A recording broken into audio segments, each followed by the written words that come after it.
And so I'd like to thank all of you for coming to the museum this afternoon for this program. It's your support that makes the museum a great place. I'd also like to thank the A.G. Leventis Foundation and the Hellenic Republic.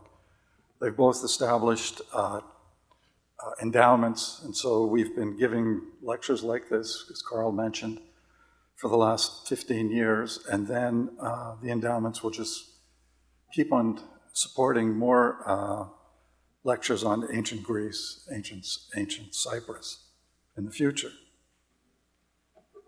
So, my talk is on the marine style. It's very specific on the marine style painting, one of our vases in the Aegean gallery.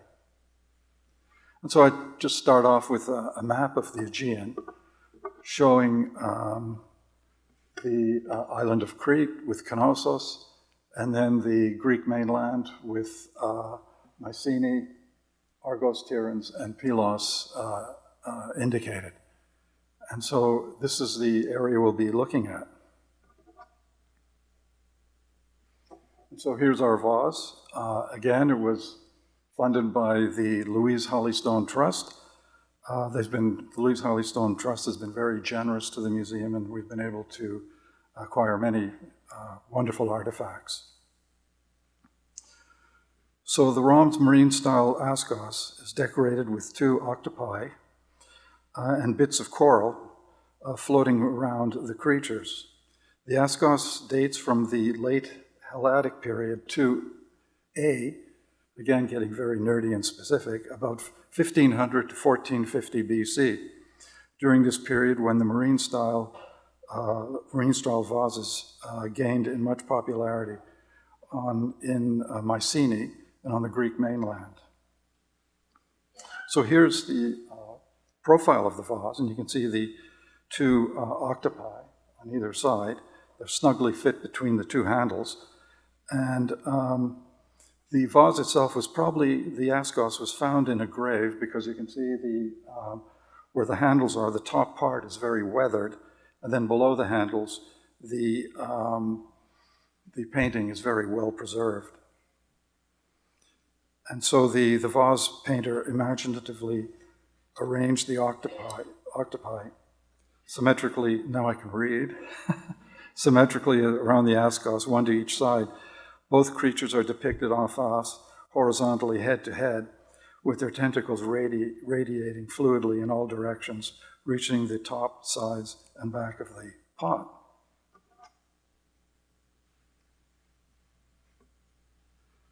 Furthermore, the body of each cephalopod fits snugly between the lug handles, with their arms curled around the handles and meet on opposite sides of the vase. Floating bits of detached coral, some with pairs of tendrils of seaweed, not only fill the void of empty space, but also enhances the illusion that the octopi are swimming in the sea.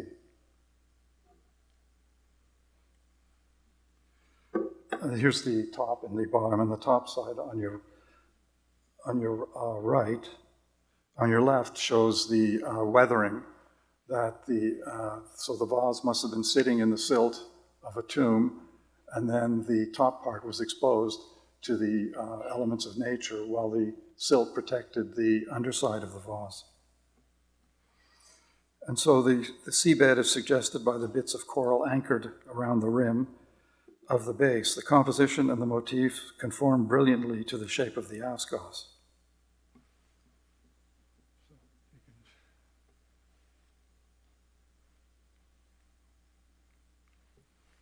So you can see the rim and then the top. So now let's take a look at the shape of the Askos itself.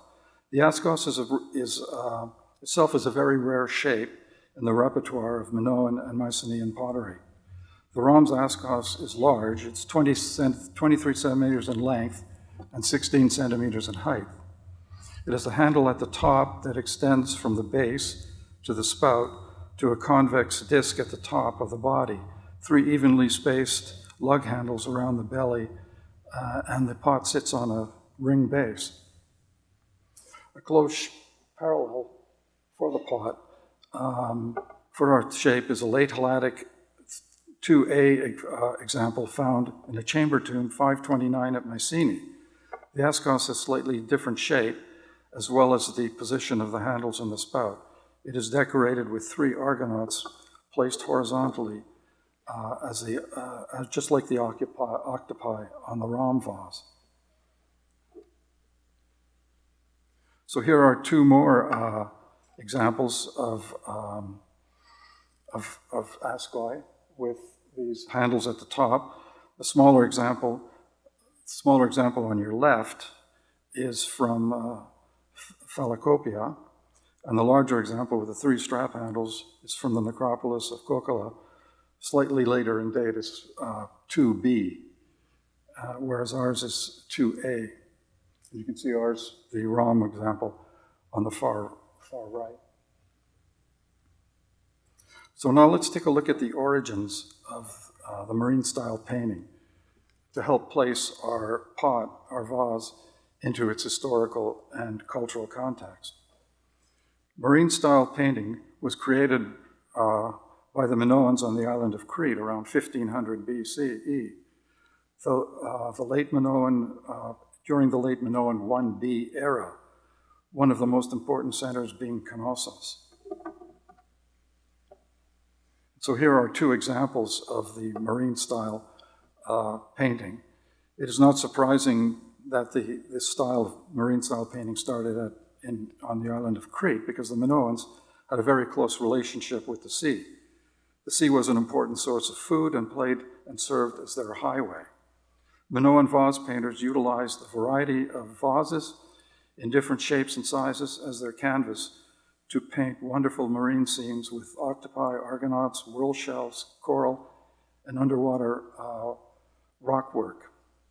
And so in the slide here, the small spouted kados is decorated with triton shell, coral, seaweeds, and it's all sitting on a seabed. And then the other vase is an ovoid rhyton decorated with argonauts, rocks, and coral with a seabed. And in both compositions, you can see the compositions are very dense, and there's almost this fear of empty space.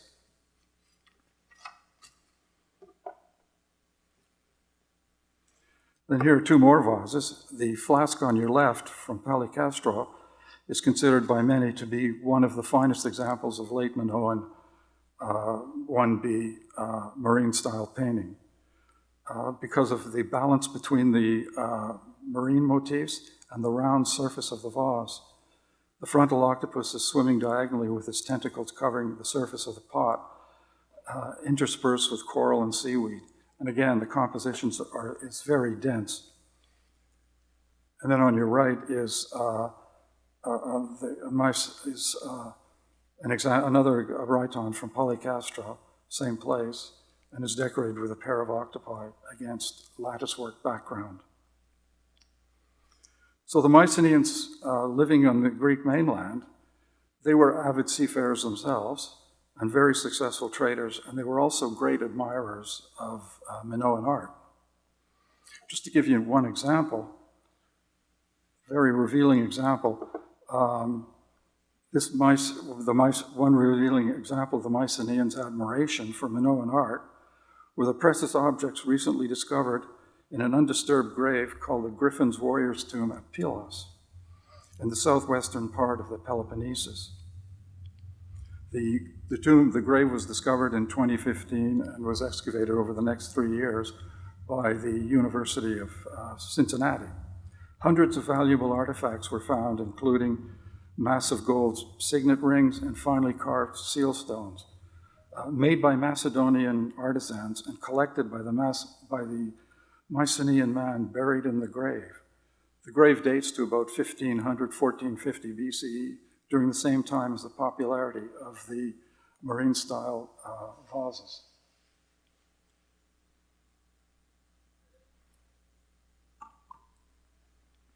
Whether the Mycenaean vase painters were influenced by Minoan artisans who migrated to the mainland or by vases imported from Crete, the Minoan style painting quickly became popular on the Greek mainland, soon after 1500 BC and flourished for some 50 years. Although inspired by Minoan Marine Style vases, the depiction of octopi on the ROM's Askos is purely Mycenean in style and technique, as seen in this comparison of the Minoan flask from Polyacastra, the ROM's Askos, and a Mycenean storage jar found in a tomb at Prosimna and dated to the late Helladic II period. And so the tomb find, sorry. Here we are, sorry. And so when you look at the Mycenaean, the three vases, the octopus, especially looking at our vase, which I've moved vertically, I've played with the angle, and then the vase, the storage jar from Persimmone, the octopus's tentacles have a combed out look, separated from each other. Although some overlapping does occur, the symmetry of their arrangement is very apparent. While on the left, on the Minoan flask from Polycastro, there is a sense of flowing movement of the tentacles overlap each other in a haphazard, asymmetrical way. On the two Mycenaean vases, the tentacles do not emerge from the head as in nature, as on the Cretan vase, but branch out from a stem. You can see the stem.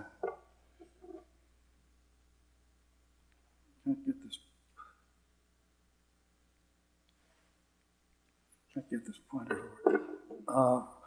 Well, so you can see especially you can see it on the vase from the grave, the stem that comes from the bottom of the octopus, and then the tentacles just sort of flare out from there.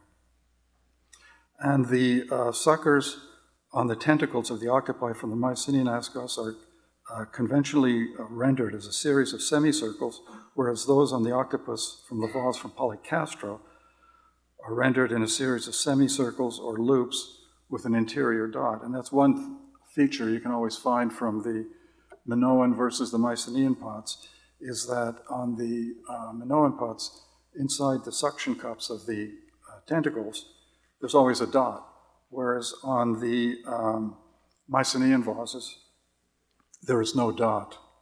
So that usually helps you to differentiate the two. Technically, the painting of the octopi on the bits of coral, in the Mycenaean vase were rendered in a very neat, exact, dry style, while those on the Minoan vase were painted with a rapid sweeping lines, almost in a touch of careless sketchiness. So if you look at comparing our Askos with the Minoan vase, was rendered, as I said, in a more painterly style, whereas opposed to the very fine linear detail of the ROM's Askos.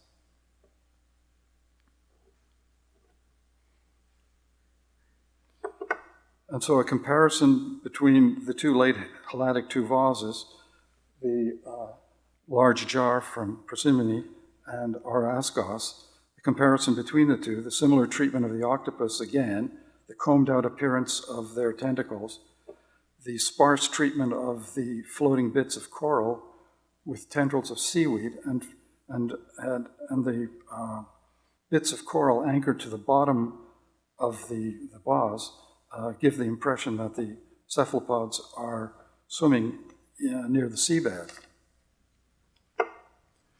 And so these similarities suggest that the ROM's Askos may have been made in the region of Prosimene, southwest of Corinth, present-day Corinth, maybe near Mycenae. A very interesting anomaly of the ROM Askos is seen in the positioning of the suction cups of the suckers on the tentacles. They face inwards towards the octopus's head and not outward, as we saw in many numerous other examples. The only other example I found was on a similar treatment of a fragment of a large late Minoan 1B vase found at Knossos on your left. So that was the only other vase I could find out of the many hundreds. And so, just to go back, as you can see here, the suckers or the suction cups on the octopus are always facing outwards, whereas on our vase, you can see they're facing inward towards the cephalopod's head. So in conclusion, our Askos is a very rare shape in the repertoire of Minoan and Mycenean vases. It is a very difficult shape that the artisan of our Askos creatively overcame by the imaginative way he incorporated the two cephalopods into the design, skillfully fit between the three handles with their tentacles radiating out in all directions. This is obviously not a normal in nature, but is used here as a convention that allows the coverage of the vase in a very aesthetically pleasing way. Thank you.